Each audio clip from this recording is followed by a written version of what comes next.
ശേഷം നമ്മൾ അച്ചാർ പൊടിയും മുളക് പൊടിയും ഉപ്പും കാര്യങ്ങളൊക്കെ ഇട്ടിട്ട് സെറ്റാക്കുകയാണ് ചെയ്യുന്നത് കേട്ടോ.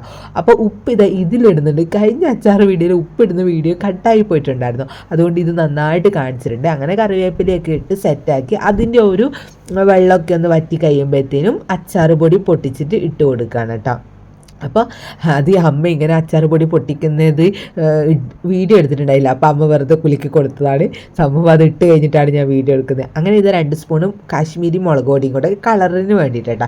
ഒന്നാമത് കളർ ഉണ്ടാവും, എന്നാലും ഒരു ഇതിന് വേണ്ടിയിട്ട് 2 സ്പൂൺ ഇട്ടിന്. അങ്ങനെ ഗ്യാസ് ഓഫ് ചെയ്തതിന് ശേഷമാണ് നമ്മൾ ക്യാരറ്റും ബീട്രൂട്ടും ഗ്രേറ്റ് ചെയ്തത് ഇട്ടെടുക്കുന്നത്. ഇത് ഫുൾ എൻ്റെ അനിയനെ കൊണ്ട് ഗ്രേറ്റ് ചെയ്യിപ്പിച്ചാണ്, കാരണം എനിക്കൊക്കെ 2 ചുരണ്ടുമ്പോൾ കൈയിൻ്റെ ഇറച്ചിയൊക്കെ ഇതിനകത്ത് പോകുകൊണ്ട് ഞാൻ ചുരണ്ടാൻ നിൽക്കാറില്ല, കുറച്ചൊക്കെ ചുരണ്ടും കേട്ടോ.